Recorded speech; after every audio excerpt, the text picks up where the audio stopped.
Alors il arrive que des personnes me demandent comment je fais pour rester motivé, pour rester aussi, discipliné dans ma pratique, alimentaire ou sportive.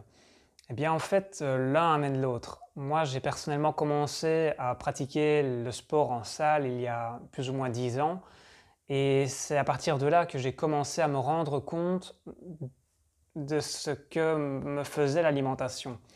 Donc, j'ai commencé à boire plus d'eau qu'autre chose. J'ai commencé à regarder les collations, puis à optimiser mes différents repas sur la journée. Tout ça, ça a pris du temps, bien entendu, parce qu'au début, je n'y connaissais absolument rien. Je me suis informé par moi-même sur internet, comme beaucoup, dans les livres. Et comme il y a beaucoup de contradictions, eh bien, j'ai essayé pas mal de choses. Ça a pris du temps. Mais voilà, globalement, j'ai toujours été vers un mieux à chaque fois. Et actuellement, j'ai plus ou moins trouvé mon équilibre à ce niveau-là. Donc, le fait de faire du sport régulièrement, chaque semaine, ça nous oblige quelque part à être attentif à nos ressentis. Est-ce qu'on digère bien? Est-ce qu'on dort bien? Est-ce qu'on récupère bien des efforts? Est-ce qu'on a une bonne énergie pour faire le sport? Toutes ces choses-là. Et ça nous oblige quelque part à nous écouter tout le temps en fait. Donc au quotidien, inconsciemment, c'est même pas volontaire, je m'écoute. Est-ce que je digère bien? Ok. Est-ce que j'ai faim? Oui, non. Est-ce que j'arrive à faire une séance de sport pendant 1 heure sans avoir faim, sans avoir des coups de pompe? Oui, très bien. C'est que voilà, c'est comme ça qu'il faut faire et c'est à chacun de trouver son équilibre à ce niveau-là.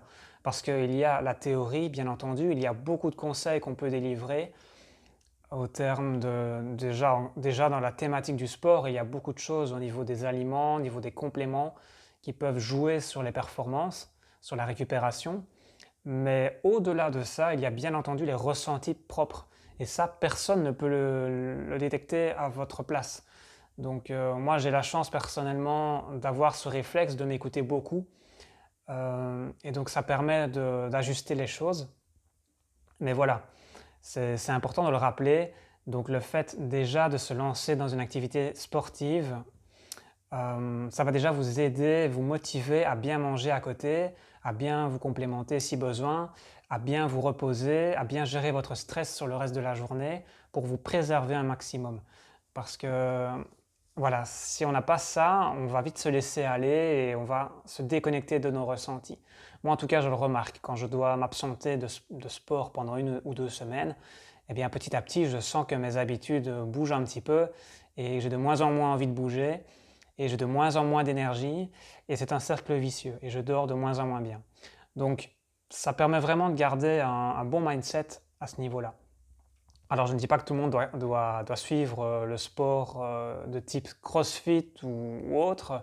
À chacun de choisir un sport qui lui plaît, mais il faut que ce soit quand même assez mouvementé, assez varié et assez fréquent sur la semaine.